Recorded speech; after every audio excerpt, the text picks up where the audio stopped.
Ẹ káalẹ́ o. Ǹjẹ́ mo kí gbogbo ọmọ Yorùbá káàbọ̀ níbikíbi tí ẹ bá ti lóore ọ̀fẹ́ láti máa gbọ́ mi àbí láti máa wò mí kétékété. Adémọ́lá ọmọ omíyalé lèmi ń jẹ́. Máa lémi lọ́mọ Ìbàdàn lé Olúyọ̀lé ìlú Ògúnmọ́lá olódògbò kẹ̀rí lójú ogun ọ̀bọ ṣòkòtò kẹ̀m̀bẹ̀rẹ̀ bí ìjà. Èmi lọ́mọ agbọ́ kẹ́kẹ́ ogun mọ́sà ọmọ agbọ́ yàyà mọ́yà. Ṣáájú ohun gbogbo kí Olúwa kó bùkún mi kó bùkún yín kó bùkún orílẹ̀-èdè tí à ń pòǹgbẹ́ fún. Lágbára lọ́wọ́ Ọlọ́run ó ń sọmọ olókùú bẹ́ẹ̀ ni àkúkú ní símọ̀yá ẹ̀. Mo kọ́ Ọlọ́run tó dá mi tó dá ìyẹn tẹ́ ń gbọ́ mi tó mọ̀ dé pàtàkì tó dóníkálukú wá sílé ayé.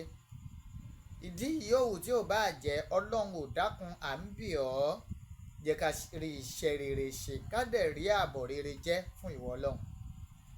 Mo kí gbogbo ẹ̀yin al-ulama'u warasatul anbiya'i ẹ̀yin àfa Ọlọ́run èyí tó hàn àti èyí tó pamọ́ pátápátá sheikh mukadam alfa akọ́mọníkéw àfa akọ́mọlẹ́sìn àfa oníwàásí pẹ̀lú gbogbo mùsùlùmí gbogbo àgbáńlá ayé pátápátá mo kí yín o mo ní assalamu alaikum warahmatullahi ta'ala wa barakatuhu.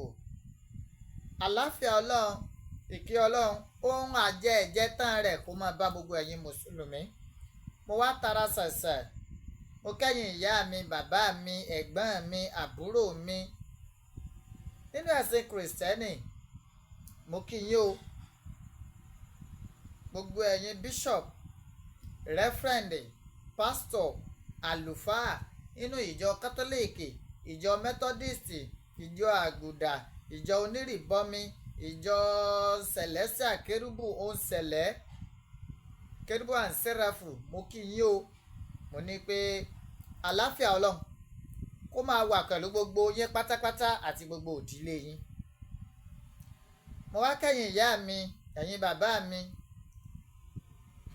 ẹ̀yin ẹ̀gbọ́n mi ẹ̀yin àbúrò mi tẹ́ ẹ̀ fi ìṣẹ̀ṣe sílẹ̀ tẹ́ ẹ̀ jójú ó ti ìṣẹ̀ṣe tọ́pọ̀ èèyàn ń pè lẹ́lẹ́sìn kẹta ẹ̀sìn àkọ́kọ́ tẹ́ ẹ sọ dẹ̀sìn kẹta tẹ́ ẹ wá embrace ẹ̀sìn àjèjì tẹ́ ẹ nígbàgbọ́ pé oore kan wà tẹ́sìn àjèjì ń ṣe yín torí pé kò sínú mọ̀lẹ́bí kan tó o bá ti jẹ́ ìran Yorùbá tó o ní ìṣẹ̀ṣe kan tẹ́ ń ṣe nínú ilé yín kó o tó di mùsùlùmí àbó o di kìrìsìtẹ́nì.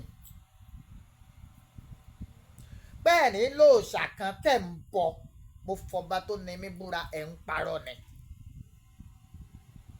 Mo wá kí yín o pé ewé a máa jẹ́ egbò a máa jẹ́ ẹ̀ ní ṣe ewé já ẹ̀ ní ṣe egbò wà àlùbáríkà àwọn tó lódùmarè tó kólé ayé lé lọ́wọ́. Mo wá kẹ́yìn ìyá mi abọ̀já gbọ̀rọ̀gbọ̀rọ̀ ẹ̀yin abiyamọ tẹ́ ẹ dúró tọmọtọmọ èé fi ṣìṣe ẹ̀yin abiyamọ tẹ́ ẹ dúró tọmọtọmọ èé fi ṣìwàwò ẹ̀yin abiyamọ tẹ́ ẹ dúró tọmọ tẹ́ ẹ gbọ́mọ nígbọ̀wọ́. Àdó mẹ́ta báyìí làdó ẹ̀yin ìyá mi ọ̀kan fọ́ ọ̀kan nà ẹ̀ ń fìkan ṣoré kiri èyí tẹ́ ẹ fi ń ṣoré kiri ẹ fi ṣe àwa ọmọ Yorùbá tòótọ́ ẹ fi ṣe wá lóore owó ẹ fi ṣe wá lóore ọlá ẹ fi ṣe wá lóore àìkú tí í ṣe baálé ọ̀rọ̀ torí ẹ̀yin báyìí ẹ̀yin làgbà gbanigbani mo ṣèbà orí tó kún tí ò níná mo ṣèbà ọjà tó kún tí ò lérò mo wá ṣèbà oko tó pọ̀ jaburata àmọ́ tí ò nírúgbìn mo ṣèbà yín o kí bá ojú wa ṣe o kó ju mi ṣe lálẹ́ yìí o ọ̀rọ̀ ni mò ń sọ kí n má sọ̀ràn gbogbo ọ̀rọ̀ tí ń sọ tí ó gbé mi dọ́dẹ́gbẹ́ ẹ̀wọ̀n Olódùmarè má jẹ́ ń sọ o. Mo kí kábíyèsí ọ̀nìrìṣà jẹ̀gbẹ̀nẹ̀bí àti àkún aláṣọ àlà funfun gbò ọ̀jájá àfìdí ọ̀tẹ̀ jalẹ̀ ọba Babátúndé Adéyẹyè ẹni ìtàn Ògúnwùsì Ọ̀jájá the second Ọọ̀ni Ilé Ifẹ̀. Mo fi kí bàbá mi Olúbàdàn ilẹ̀ Ìbàdàn ọba Owólabí Ọlákùlẹ́yìn. Mo wá fẹ̀yìn méjèèjì mo fi kí gbogbo ládé lóyè pátápátá nílẹ̀ Káàárọ̀ Oòjíire. mo kí gbogbo gómìnà ilẹ̀ Yorùbá látòrí ẹnjìnìà Abíọ́dún Olúwaṣèyí Mákindé dérí gbogbo gómìnà ilẹ̀ Yorùbá pátápátá dé Kogi dé Kwara, mo kí yín o. Mo wá tara ṣàṣà mo kí bàbá mi Professor Banji Akíntóyè Alana fún gbogbo Yorùbá, ẹni tó wò ó pé pẹ̀lú ọjọ́ orí àwọn táwọn bá papòdà báyìí àbọ̀wò làwọn fẹ́ jẹ́ fún Chief Ọbáfẹ́mi Awólọ́wọ̀, kí làwọn sọ pé ó ṣẹlẹ̀, ọ̀nà wo làwọn láwọn gbé gbà táwọn ò fi rí ìran Yorùbá kó kúrò nínú oko ẹrú. Bàbá Professor Banji Akíntóyè, bàbá mo kí yín o, Olódùmarè ajágbà yín ọ̀dà adalẹ́, ẹ ti wà lọ́jọ́ alẹ́, ọjọ́ alẹ́ yín Olódùmarè kò ní sọ di fíafíà mọ́ yín lọ́wọ́, àlàáfíà ara yín á túbọ̀ máa lékún sí i, omi ara yín Olódùmarè kò ní fi dèyín mọ́lẹ̀, iṣan ara yín kò ní fi dèyín mọ́lẹ̀, ẹ̀jẹ̀ ara yín kò ní fi dààmú yín, àlùbáríkà àwọn tí Olódùmarè tó kólé ayé lé lọ́wọ́. Mo wá kí bá mi Àdìsá ọmọ Adéyẹmọ, àkùkọ gàgàrà tó gorí àpáta lọ rèé lé téńté, ojú tó lé ojú tó ko, olówó orí ọkọ tó yọ̀ sí ọkọ Adérọ́pò, bàbá Michael, bàbá Yọ̀mídé, bàbá Ronaldo, bàbá Àṣàbí, ọmọ wọn nígbòho mọ̀rẹ́, alágbàdo òde, ọmọ ládéládé ládé aláàfin ọ̀ládé, adé aládékùn la gbà fáláàfin, ìwọ tó bá rú lójú bọ́ bá pàdé aláàfin lọ́nà béèrè lọ́wọ́ aláàfin pé kábíyèsí ṣé lóòótọ́ ni pé ẹ̀ ládé. Mo wá kí gbogbo ọmọ Yorùbá pátápátá nílé lóko lẹ́yìn odi ní diaspora lóyún Nàìjíríà ní káàkiri gbogbo ilẹ̀ Yorùbá pátápátá, mo kí yín o, lágbára lọ́wọ́ Ọlọ́run òmìnira ìran Yorùbá yóò ṣojú wa, kò ní ṣẹ̀yìn wa, àlùbáríkà àwọn tí Olódùmarè kólé ayé lé lọ́wọ́.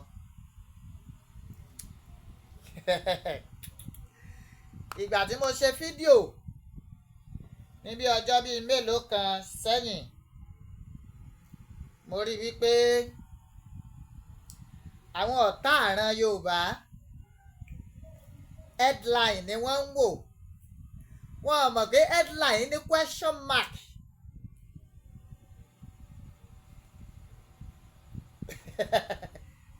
Kí sì ni headline yẹn ni wípé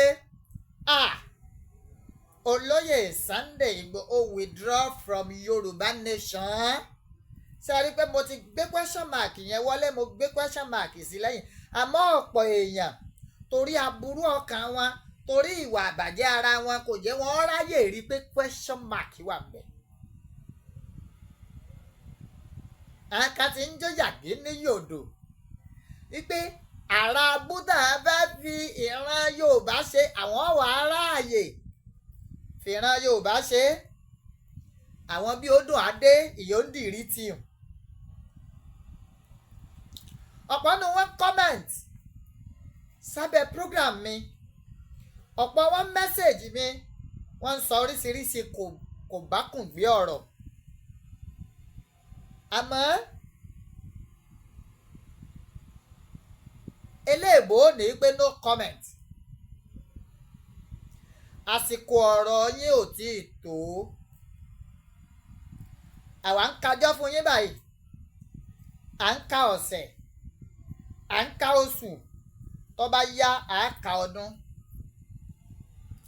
Tó bá ṣe pé béèyàn ṣe é gbòmìnira nìyẹn, lẹ́yìn ṣe lẹ́ẹ̀ ti gbà pé ẹ ti kéde orílẹ̀-èdè, àjọ ń wò ó. Tó bá jẹ́ pé gbogbo àwọn effort bàbá Professor Banji Akíntóyè àti gbogbo ògbìyànjú Olóyè Sunday Àdìsá ọmọ Adéyẹmọ, tẹ́ wá rí gbogbo ògbìyànjú yẹn gẹ́gẹ́ bí èyí tí ọ̀jẹ́ mọ̀ nǹkan kan, tẹ́ wá fi wá sọ wọ́n digbá wíwọ́, tẹ́ ń fi wọ́n ta yín káàkiri gbogbo àwọn ètò yín tẹ́ ń ṣe. Àmọ́ wò ó, I'm sorry to disappoint you with this. Yes, olóyè Sunday Àdìsá ọmọ Adéyẹmọ ọmọ wa ní Ìgbòho mọ̀rẹ́ kò fi ìṣẹ́jú kan rò rí pé òun fẹ́ fi Yorùbá nation sílẹ̀.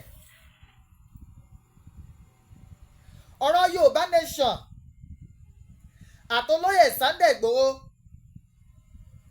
ó dà gẹ́gẹ́ bíi kólókóló tá a so májá lọ́rùn ni tí ò gbọ́dọ̀ já kò sì gbọ́dọ̀ sọnù.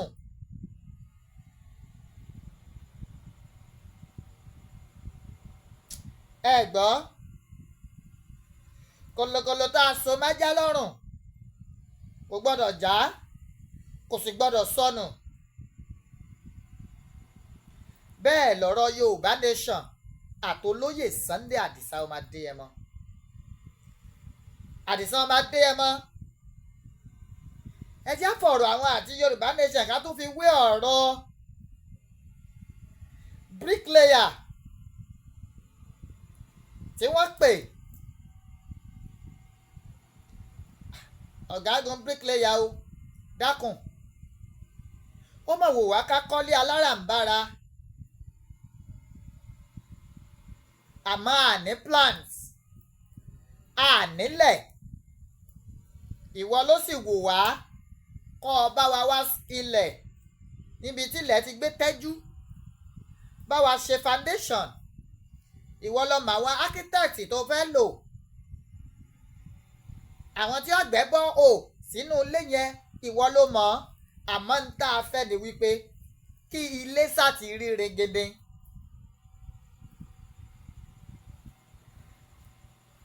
arákùnrin bricklayer ó rí gẹ́gẹ́ bí opportunity láti showcase talent tó lódùmarè tó gbé fún un torí pé ó mọ̀ pé tóun bá ṣe láṣeyè tóun kọ́ ilé náà tó wu ẹni ó kọ́lé fún ó ṣeé ṣe kẹ́ni tó gbé ilé yẹn fún kó tó introduce ẹ̀ sẹ́lòmíì kó tó bá kọ́lé.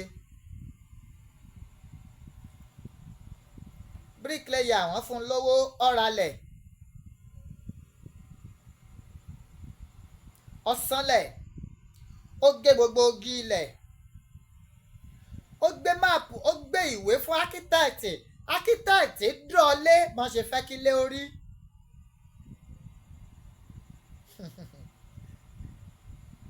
bricklayer bẹ̀rẹ̀ iṣẹ́ wọ́n la foundation wọ́n bẹ̀rẹ̀ sí ní mọ́lé wọ́n ṣe German floor ilé dé window level ó dé lintel wọ́n ró ilé wọ́n kan ilé wọ́n rẹ́ ilé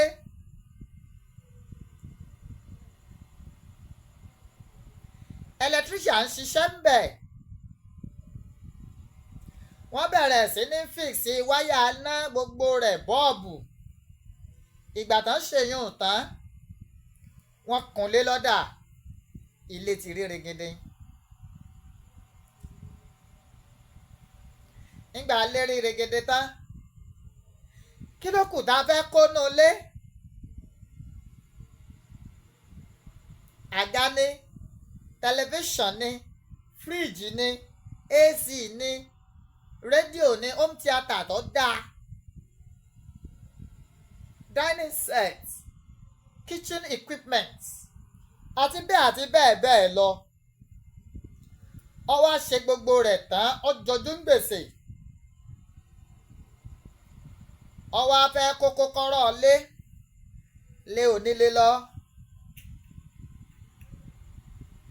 onílé wá ní ilé yìí kò wù òun mọ́ o kí bricklayer kó bẹ̀rẹ̀ sí ní ń wo gbogbo tí ń bẹ́ẹ̀ nù lé kọ́kọ́ dáná sun kó wá bẹ̀rẹ̀ sí ní ń wo ilẹ̀ lásán lòun fẹ́ rí padà àdìtú ọ̀rọ̀ ni pé ilẹ̀ lásán lòun fẹ́ rí ṣó ṣeé ṣe ǹjọ́ possible láì ṣẹ̀gà tí fẹnu ara rẹ̀ kọ́lé títún fẹnu ara rẹ̀ túká ṣé bricklayer ó ṣe bẹ́ẹ̀ lábẹ́ bó ti lè wò ó rí kọ̀yà ní sọ̀rẹ́ pẹ̀lẹ́ nìyẹn mọ́ ni kọ̀yà ní bá wọn ṣiṣẹ́ mọ́ ni ẹ ta léun fúnra yín bọ́ bá wù yín àmọ́ kó wọn wàá ba iṣẹ́ ọwọ́ ọ̀hún jẹ́ Olódùmarè ò ní jẹ́ kóun ó rí bẹ́ẹ̀ lọ̀rọ̀ olóyè Sunday Àdìsá ọmọ Adéyẹmọ.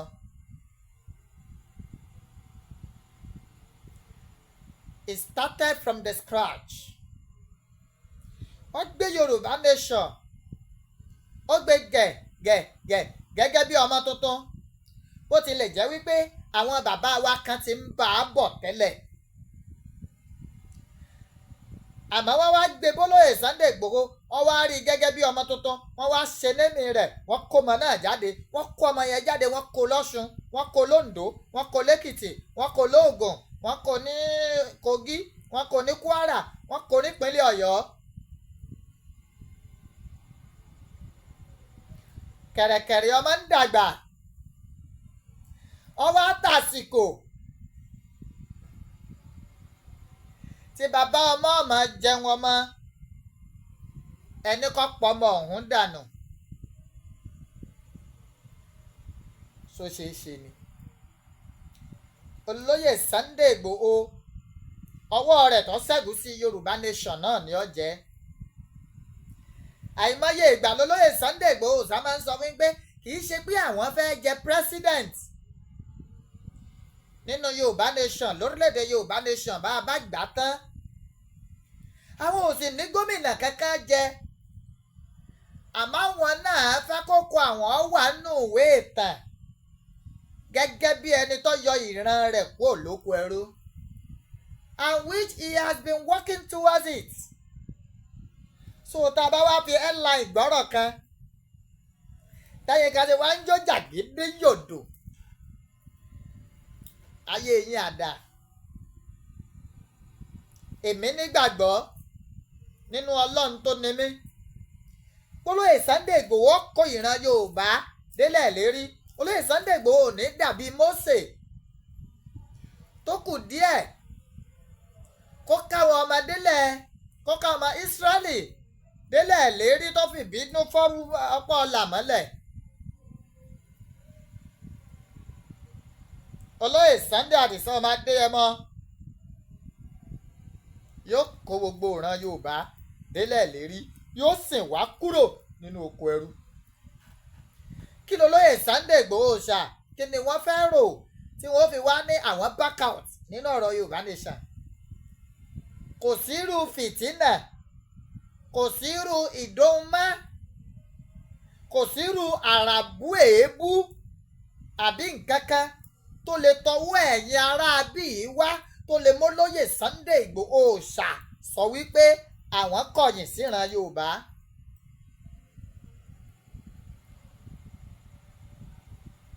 ṣé lọ́jọ́ rírí jẹni ṣé lọ́jọ́ àìrí jẹni àbíjọ́ tọ̀kẹ́rẹ́ pebi sùn tó pọ̀ ẹ gbọ́yé ṣé lọ́jọ́ ìgbà tí a wọnú igbó lọ ni láti máa lé àwọn Fúlàní ajínigbé káàkiri àbí tàìní sùn tàìní wo tá à ń travel káàkiri tó lóye Sunday Igboho ṣá ń lọ ní ìpínlẹ̀ kan sí ìpínlẹ̀ kan láti gbé ìyìn rere òmìnira ìran Yorùbá káàkiri ni káwò ni ó sọ ni. àbí tíjọ́ kan ńjọ́ pọ́njú tìlú Gàngán wà tó lóye Sunday Igboho ó risk life ẹ̀ despite pé ìjọba ìpínlẹ̀ Ọ̀yọ́ ń sọ wípé olóyè Sunday Igboho ò gbọ́dọ̀ lọ àmọ́ tó fira rẹ̀ jìn tó lọ sẹ́ni ni kó wò ni. àbí ìjọ́ tí ikú sálámà nínú ilé olóyè Sunday Àdìsá ọmọ Adéyẹmọ July 1st 2021 tó jẹ́ wípé ara ò rókùn ara ò radìẹ léyìí tó sì mú ẹ̀mí èèyàn méjì lọ ní ìfọnáfọnso Àdògán pẹ̀lú àfáàfà táì. ṣé kólóyè Sunday Igboho ṣáwá sọ wípé bí wọ́n ṣe bí ìjọba àgbà náà bó ṣe fẹ̀mí wọn ṣòfò ṣé kí wọ́n sọ pé dùn máwọn nú ni làwọn ó ṣe wá ní wípé n táwọn ń jà á fún àwọn ò jà fún wọn. ṣé ti tàwa tán kórè ìlú Àbújá àbí tolóyè Sunday Adisa ọmọ Adéyẹmọ gángan fúnra ara wọn tí ìjọba Benin Republic mú kalẹ̀ fún dídí bí ọdún kan ṣe ní ká sọ èwo ni kí èrò ń bẹ̀ kán fi láwọn jáwọ́ nú ọ̀rọ̀ ìran Yorùbá ṣe ti rí wípé èròǹgbà yín kò lè ṣẹ o torí wípé bẹ́yìn ṣe ń rò ó kó bàjẹ́ fọ́mọ Adéyẹmọ ńlọlọ́run ọba mi ìní tó ń dẹrí ẹwà fún. àmọ̀ràn tẹ́mi sọ nínú ètò tí mo sọ lọ ni pé nígbà tí ìyá yín onídìrí awó tẹ́ ẹ rà ọ̀bọ tẹ́ ẹ lọ rèé gbówó tẹ́ ẹ kówó lé lórí nígbà tó ti ń ṣe bá ṣe ń ṣe yìí bóyá kó lóye Sunday Igboho yẹ̀bá wípé tọ̀ tó bá ṣe pé ìyá onídìrí pẹ̀lú ọ̀nà tó gbé kinní yìí gbà lẹ́ni gbàgbọ́ nú ẹ̀ bóyá kẹ́ ẹ máa ṣe lọ.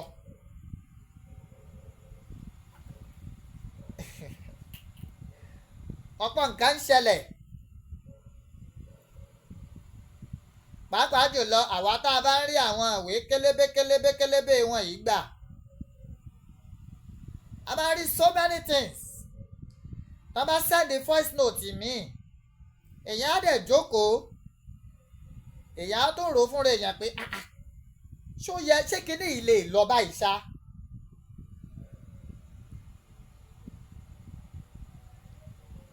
pé ṣó lè lọ báyìí ṣá ṣó pọ́síbù kó lọ báyìí.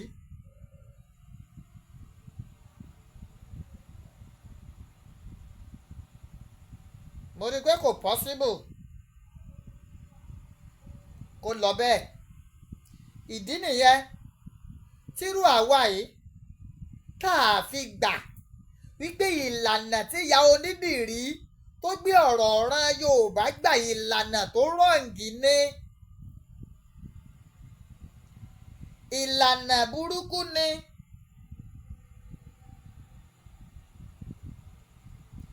ìlànà tí ò tiẹ̀ bá bì kankan mú nínú òfin àgbáyé ni èyí là ń sọ tọ́pọ̀ àwọn èèyàn wọn ní ká mórí wá ká fi ọrùn lẹ̀.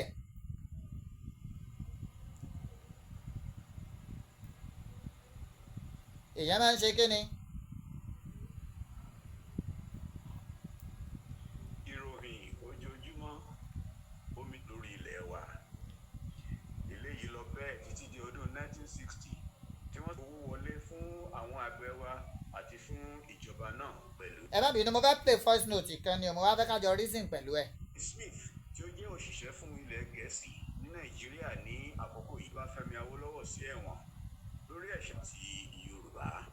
ọmọ ìbílẹ̀ Yorùbá kan ni ó sọ èyí nínú àtẹ̀jáde kan.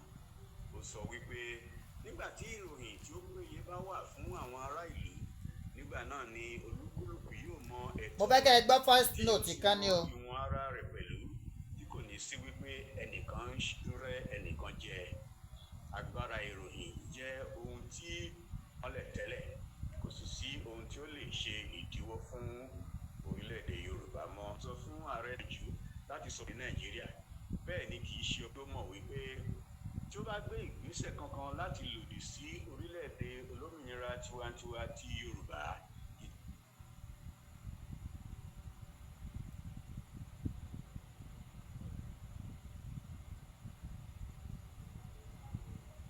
pàǹdodo tí ó ń bá Tinubu ṣe yìí lẹ́ẹ̀dẹ̀ olómìnira tiwantiwa ti Yorùbá. ẹ má bínú o. torí wípé Tinubu ń bẹ́ẹ̀ irú yóò mọ ẹ̀tọ́ rẹ̀ tí yóò sì mọ ìwọ̀n ara rẹ̀ pẹ̀lú tí kò ní sí wípé ẹnìkan. kẹ́ ẹ lè mọ ibi tá ń brainwash àwọn èèyàn dé. agbára ìròyìn jẹ́ ohun mo fẹ́ kẹ́ ẹ gbọ́ voice a lè fi tọ́ ṣé mo lè pè ń voice record àbí nǹkan kan because ẹ lè rò pé gbogbo wa lọ̀dẹ̀ tẹ́ bá gbé kinní yìí lọ́nà tó tọ́ fọkàn sí láti rí wípé gbogbo ọmọ Yorùbá rí wọ́n sì. tẹ́ bá gbé lọ́nà tó tọ́ gbogbo èèyàn á gbárùkù tì yín náà. àwọn ọmọ ìbílẹ̀ Yorùbá ti ṣe kìlọ̀kìlọ̀ ìròyìn mo fẹ́ kẹ́ gbọ́ o. Senegal èyí ni Bashiru Diomaye Faye wípé ọ̀rẹ́ àpàpàǹdodo tí ó ń bá Tinubu ṣe yìí kò lè pé o bẹ́ẹ̀ ni kò lè pé orílẹ̀-èdè Senegal. Wọ́n ní kí ó mọ̀ wípé tí ó bá gbé ìgbésẹ̀ kankan láti lòdì sí orílẹ̀-èdè olómìnira tiwantiwa ti Yorùbá ìtorí wípé Tinubu ń bẹ̀ẹ́ nírúfẹ́ ọ̀wẹ̀ bẹ́ẹ̀ kí ó mọ̀ wípé kò lè já sí ire fún òun o àti wípé kí ó mọ̀ nísìnyí wípé orílẹ̀-èdè Yorùbá ti wà láti àtètèkọ́ṣe bẹ́ẹ̀ náà ni a sì ti gbé agbára ìṣèjọba rẹ̀ dìde ní àkókò yìí lẹ́yìn ìgbà tí a ti fi ọwọ́ amúnisìn bò ó mọ́lẹ̀ tẹ́lẹ̀ kò sì sí ohun tí ó lè ṣe ìdíwọ́ fún orílẹ̀-èdè Yorùbá mọ́ títí láé. Ẹ̀wẹ̀ àwọn ọmọ ìbílẹ̀ Yorùbá ti sọ fún ààrẹ Nàìjíríà Tinubu wípé kí ó dẹ́kun àti máa ṣe kúbẹ́kúbẹ́ kiri o nítorí wípé a mọ iṣẹ́ ibi tí ó ń ṣe nípa gbígbìyànjú láti sọ wípé kí àwọn orílẹ̀-èdè má ṣe dá Yorùbá mọ̀ gẹ́gẹ́ bí orílẹ̀-èdè olómìnira ṣùgbọ́n èyí kò ṣeé ṣe rárá. Bẹ́ẹ̀ ni àwọn ọmọ ìbílẹ̀ Yorùbá sọ fún Sultan ìlú Sokoto wípé Fúlàní ò kì í ṣe ọmọ ìbílẹ̀ ibi tí wọ́n ń pè ní Nàìjíríà bẹ́ẹ̀ ni kì í ṣe ọmọ ìbílẹ̀ orílẹ̀-èdè Yorùbá. kí lọ́kàn wọn tẹ̀lé sọ́ta. kí ó jáwọ́ nínú ète rẹ̀ tí ó ń pète wípé Yorùbá kò ní lọ nítorí wípé Yorùbá ti lọ kò sí nǹkan tí ẹnikẹ́ni lè ṣe sí èyí mọ́. ẹ jẹ́ bá ń ṣí ètò yìí. ọkọ̀ elépo ni a gbọ́ wípé ó gbiná láàrin ọ̀nà tí ó lọ. mo rò pé nǹkan tí mo fẹ́ kẹ́ ẹ gbọ́ ń bẹ̀. eléyìí jẹ́ ogun. nǹkan tí mo fẹ́ kẹ́ ẹ gbọ́ ń bẹ̀ ẹ gbọ́ ẹ tẹ̀tẹ̀ sílẹ̀ ẹ ń palàpálàpá. Senegal ẹ fẹ́ fi kẹ́wọ́ nísìnyí pé kò tún jẹ́ kẹ́ ẹ rórílẹ̀-èdè yín gbà ibẹ̀ ẹlẹ́ẹ̀ ti kéde rẹ̀. Tinubu ní tó ń sá kúbẹ́kúbẹ́ tí ó fẹ́ kàn recognize the Republic of Yorùbá tẹ́lẹ̀ ti ní Democratic Republic Yorùbá tẹ́lẹ̀ ti gbàwé òǹtẹ̀lé lórí tẹ́níjọba àgbáyé ti ní pé kẹ́ ẹ dá a lẹ̀ wá ìta máa fẹ̀kọ́ tanná fúnra wa ìjìnlẹ̀ ẹ yé sí àwọn èèyàn lọ́nà. Ọ̀nìrìṣà àrólé Oòduà Àjẹgbẹ̀nẹ̀bí àti Àkàn ọba Babátúndé ẹni ìta Adéyẹyè Ògúnwùsì wọ́n ń sọ pé Yorùbá nation team táwọn recognize kò ju ti olóyè Sunday Igboho OOSHA àti ti bàbá Bánjí Akíntóyè lọ. So if these two people didn't say anything báwo wá lẹ ṣe rò pé àjọ àgbáyé gan ṣe fẹ́ gbọ́ ti yín? I need to know. Mo dẹ̀ tí ẹ̀ wá rò pé àwọn ìyá wa bàbá wa tó ń jókòó ẹlẹ́sìn rìn kalẹ̀ sórí àwọn prógrámù ìjìnlẹ̀ àti àwọn tó ń gbọ́ àwọn ọ̀rọ̀ sáré pé mo rò pé wọ́n kàwé wọ́n wà well educated ni at least táwa tá a bá wà nú ooru yìí tá a bá reason well èwo lẹ́yìn tẹ́ tó wà nílùú òyìnbó tẹ́ wà níbi tí làákàyè tá ti bìlífù pé wọ́n lọ́pọlọ jù.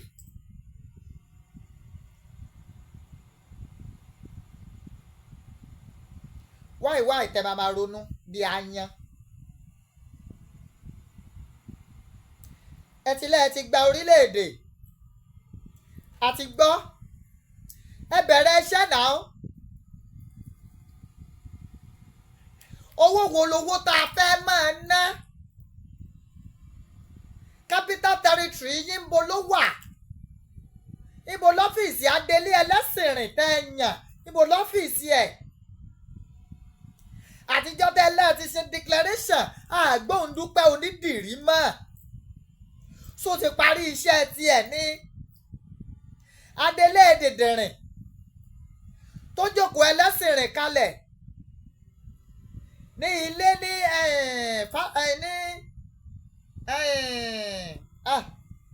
Sanyombi ní Bólúwájí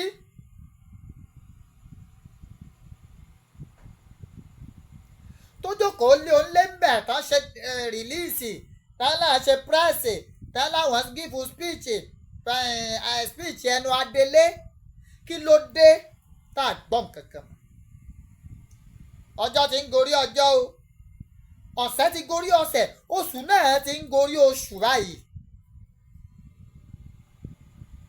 ó ti lé lóṣù kan tí dàda yín ò ti rí nǹkan kan dà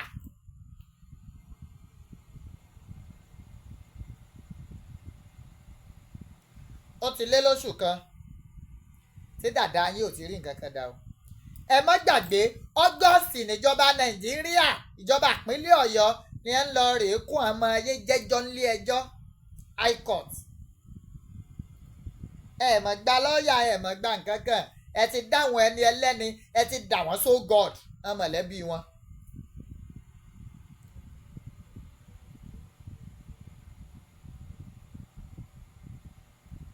ilé Fátúnṣì gbogbo létí àdàwó dànù ẹni ó ní gọ́ọ̀dù lọ́wọ́ ó pàdánù ilé ó tún pàdánù ilẹ̀.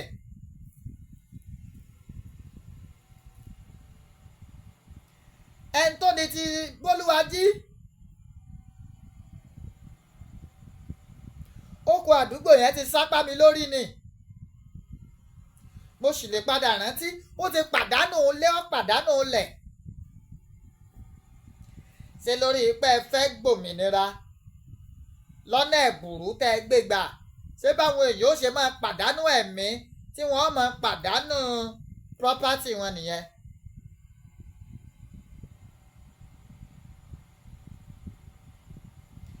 Ṣàgàrí yes ilé tí Dúpẹ́ Onítìrí ti gífù speech ní Ṣàgàrí àtàdélé dìndìnrìn adélé òpònà.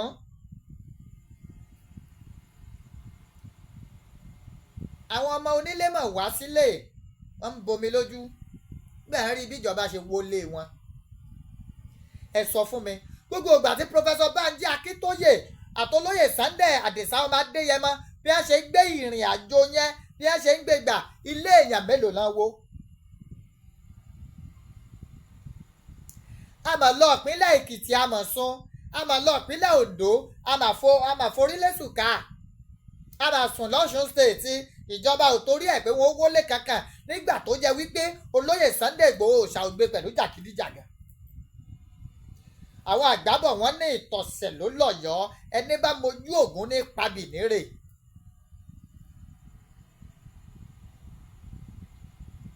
olóyè Sunday Igboho wọ́n rin ọ̀nà yẹn bó ṣe yẹ ká rìn wọ́n á fi dààmú ìlú wọ́n á fi dààmú ìjọba ìpolongo alálàáfíà àti ìgbógun ti àwọn ajínigbé. a dẹ̀ sọ fún yín ẹ má kanra àìtàmájé tíjìlẹ̀ bá sọ̀rọ̀ lọ tó sọ̀rọ̀ bọ̀ yóò máa ṣépè ẹ nílò àti kanra àìtàmájé ẹni Ọlọ́run rán ọ yàtọ̀ sẹ́ni tí ń fagídí jíṣẹ́.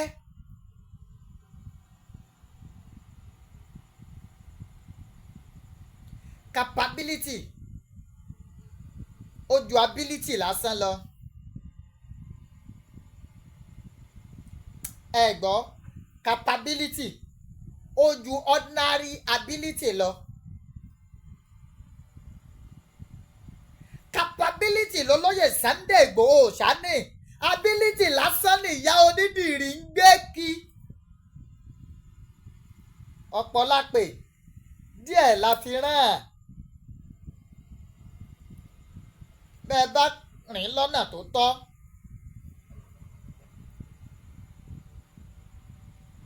tẹ́ ẹ ṣe bó ṣe yẹ kẹ́ ẹ ṣe gbogbo èèyàn ṣùgbà yín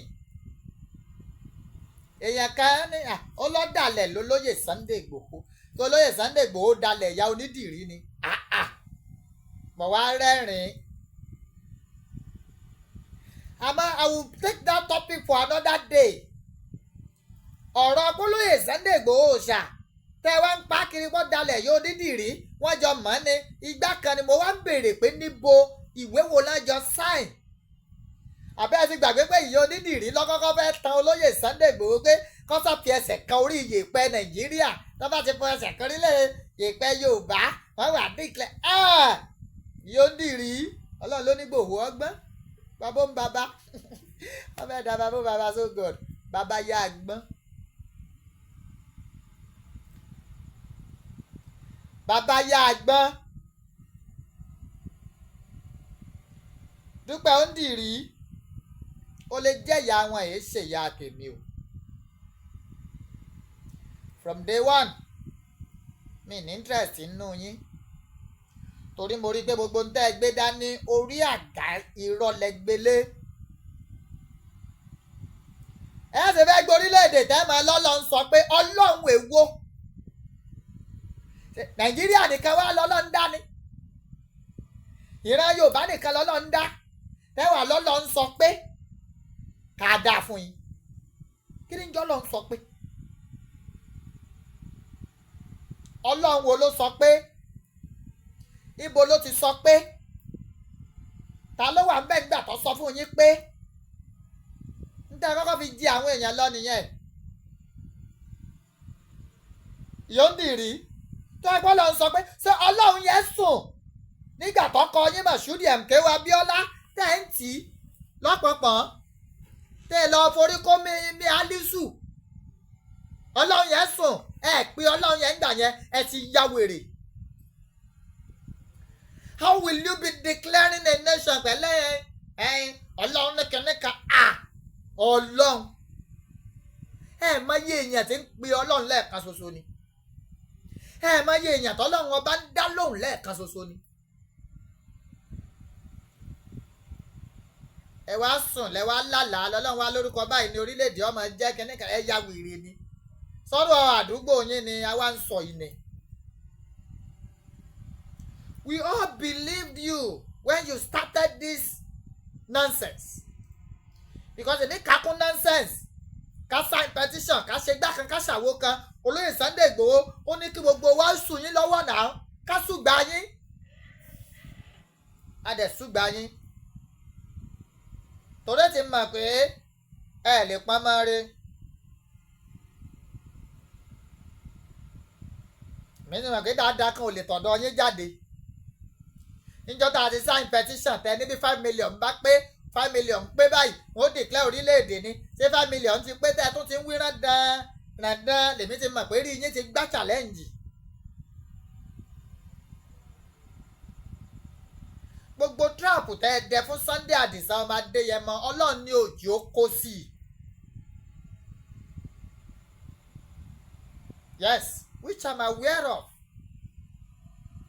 tí mo dẹ̀ ń dúpẹ́ pé Adisa ìyá rẹ̀ ń bẹ lẹ́yìn ẹ̀. bàbá rẹ̀ gẹ́ bàbá yọpáyọpá òfo lóyè Sunday Igboho ṣálẹ̀. ibẹ̀ ẹ̀kọ́ ni ìyó ń tìrí ọ̀bá ti olóyè Sunday Igboho pa. torí di èyí ńkọ́ ẹ má rò ó Adisa ọmọ Adéyẹmọ ò fi Yorùbá nation lẹ̀ o ọ wà ń bẹ̀ 100.5% tó fi stand by gidigba sínú Yorùbá nation. ó wá dúpẹ́ lọ́wọ́ ẹ̀yin ọba tẹ́ ẹ ti bẹ̀rẹ̀ ìgbésẹ̀ lórí ọ̀rọ̀ ọ̀ràn Yorùbá. ọba Timson Jagunmólú kábíyèsí ọba Ṣómólú Bàrígà bàbá mi dáadáa ni ọba Ṣómólú Bàrígà ẹ kú akitiyan. mo kí kábíyèsí olú orílẹ̀ Kẹ́ńtà ọba Adétòkunbọ̀ bàbá mi dáadáa. gbogbo yín kú àtìlẹ́yìn ẹ kú gbìyànjú lórí ọ̀rọ̀ ọ̀ràn Yorùbá in believe well. ìgbà tí mo rí kábíyèsí ọba Timson tí mo rí wọn tí mo ń wo fídíò wọn lẹ́kìtì bàbá Èkìtì lọ́wọ́ kọ́ pè mí pé òbí yálé gẹ̀ẹ́sì ẹ ti ń bẹ lẹ́kìtì mo ní ta ni. wọ́n ní kábíyèsí ọba Timson ń bẹ lẹ́kìtì lórí ọ̀rọ̀ Yorùbá nation lórí ọ̀rọ̀ ọ̀ràn Yorùbá. wọ́n dé ọ̀dọ̀ Ìwé Adó wọ́n káàkiri ọ̀dọ̀ àwọn lọ́balọ́ba nílùú Èkìtì. kábíyèsí àárò òrùn yín sásọpẹ́ ẹṣin ọba àjẹkùpẹ́ àmọ́ kábíyèsí gbogbo èyí tó bá èmi báyìí tí mo sì fẹ́ kẹ́ musa lóògùn ìlọ̀rọ̀ òmìnira olóyè Sunday Adisa ọba ADEYEMO bẹ́ẹ̀ ni èyí tó tún dà bẹ́ẹ̀ ìní bẹ́ẹ̀ ṣe bá wa bẹ ìjọba Nàìjíríà lábẹ́ aṣíwájú Bọ́lá Ahmed Tinubu lóòótọ́ aṣíwájú kọ́ wọn sí lórí oyè ńgbà tá ń dìgbò lulí olóyè Sunday Igboho àmọ́ ká jórí ọ̀fẹ́ ọmọ Yorùbá kẹ́ ẹ bá wa fi òkú Àdògán àtàfáà Fatai sílẹ̀. Let us give them a befitting burial. Òní 27 ó kù a month and 4 days láti 2021 2022 2023 2024 á pé 4 years àbí 3 years either tó kù wọ́n ti wà níbi tó wà lọ́wọ́ ìjọba. Mo rọ gbogbo ẹ̀yin ládéládé ẹkún akitiyan olóyè Sunday Igboho Òòṣà lọ́wọ́. Let us give this Yoruba nation heroes, let's give them a befitting burial. Ẹ jẹ́ ká mọ àwọn náà orí ibi tọ́ka sí pé ojú orí bàbá àwọn rèé. Ẹ jẹ́ wọ́n orí ibi tọ́ka sí. Bẹ́ẹ̀ kí ẹ rí ibi tọ́ka sí pé ojú orí bàbá àwọn rèé o, ibi tí bàbá àwọn wọlé sùn sí rèé. Ẹ má jókòó wọn kàn lọ bá wọn. Ọ̀pọ̀ èèyàn sì ní wọ́n sì ń doubt otherwise lórí ọ̀rọ̀ Àdògán, and the only thing that can clear that doubt is kí ìran Yorùbá ó fún Àdògán ní befitting burial. Mo kí gbogbo ládéládé o, mo kí gbogbo lóyè fún akitiyan, àmọ́ akitiyan yẹn ò tó gbogbo ẹ̀yin ọba tẹ́ ẹ gbé ìrùkẹ̀rẹ̀ dání níjọ́ tá à ń ṣòkú ìyá olóyè Sunday Igboho nínú ọ́ọ̀lù nìbàdàn ní sábláàkì tẹ́ ẹ ní pé gbogbo nǹkan tó bá gbà láyé fún àsìkò ti tó yẹ fún ní tó bá gbà fẹ́ rí nǹkan tẹ́ fún. Àfẹ́kọ́lóyè Sunday Igboho ṣáà darapọ̀ mọ́ wa lé kájọ máa gbádùn ara wa bá a ṣe máa ń gbádùn ara wa bẹ́ẹ̀ bó ṣe ń gbádùn sìgá. Bọ́mọ Yorùbá ṣe ń gbádùn ẹ̀kọ́ yanga tó bá gbóná láàárọ̀ kùtùkùtù. Àfi àjọ máa gbádùn ara wa, gbogbo yín ẹ gbádé ẹ kiri ìlú Àbújá lọ. Ẹ lọ rèé nípàdé alágbára pẹ̀lú aṣíwájú Bọ́lá Ahmed Tinubu. Àsìkò tí wọ́n rèé kájí á rí nǹkan kọ lórí wọn. Olóyè Sunday Igboho Òòṣà ó sọmọ olókùú bẹ́ẹ̀ ni àní símọ̀yá ẹ̀ gẹ́gẹ́ mo ṣe máa ń sọ. Ká dúpẹ́ pé omi lọ́dànù agbè ò fọ́, torí tágbè bá fọ́ ni ń bo ládojúkọ. Ọ̀pọ̀ èèyàn ló sì wù kágbè ọ́ fọ́, àmọ́ ńgbà tó bá tó dólóyè Sunday Igboho ọ̀fà ayé rẹ̀ lẹ́ǹkọ́ tó lè mi Ọlọ́run sì ń bẹ pẹ̀lú rẹ̀ Àdìsá. Tọ́jẹ́ pé omi lọ́dànù tágbè ọ̀fọ́ tí ń bá lómi dànù property là ń bàjẹ́, ẹ̀mí olóyè Sunday Igboho Òòṣà ò bá lọ. Torí tómi bá dànù tágbè tún fọ́ nǹkan burúkú ni. Tàbí tágbè fọ́ tómi ọ̀dànù nǹkan burúkú tún ni. Àmọ́ a dúpẹ́ pé omi lọ́dànù agbè ò fọ́. Lágbára lọ́wọ́ Ọlọ́run, ẹ̀mí yín tọ́lọ́run ò fi lọ́tà mú kò ní fi lé àwọn ẹ̀yọ́ onítìrí lọ́wọ́. Bẹ́ẹ̀ ni ẹ̀mí tọ́lọ́run ò fi fún wọn mú gbà yẹn ní July 1st kò ní fi lé ọ̀tá tí ò fi lé ọ̀tá lọ́wọ́ ńgbà yẹn, kò ní fi lé àwọn ìyá onídìrí àti ikọ̀ wọn, kò ní fi lé wọn lọ́wọ́. Àlùbáríkà àwọn tọ́lọ́run kólé ayé lọ́wọ́, ẹ ṣe bàbá fáwọn ọmọ yín pẹ́, ẹ wàá jẹun ọmọ, ẹ fọwọ́ páwú, ẹ fèrègì jòbì, ẹ pẹ́ bí ewé àpẹ́, orógbó ló ní kẹ́ ẹ gbó láyé. Obì ló ní ẹbí kú dànù kẹ́ ẹ bí àrùn dànù.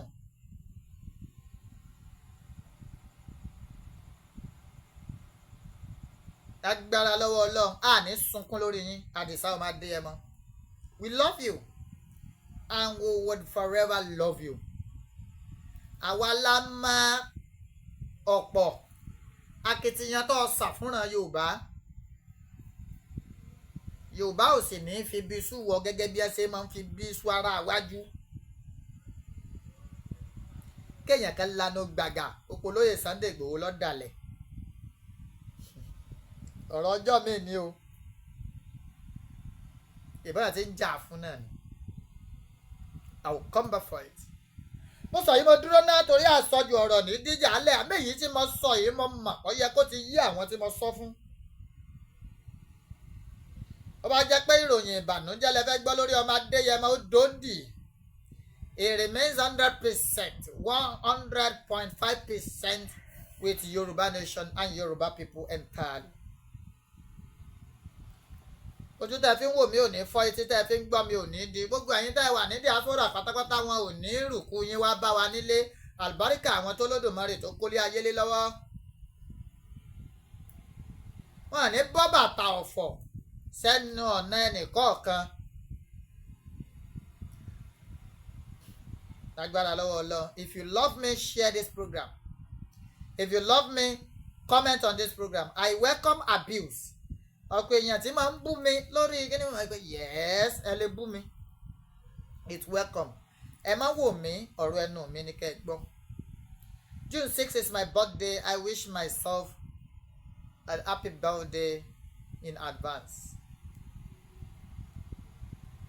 I wish myself long life and prosperity. Gbogbo birthday mi pátápátá ìmọ̀ ní kọ́má.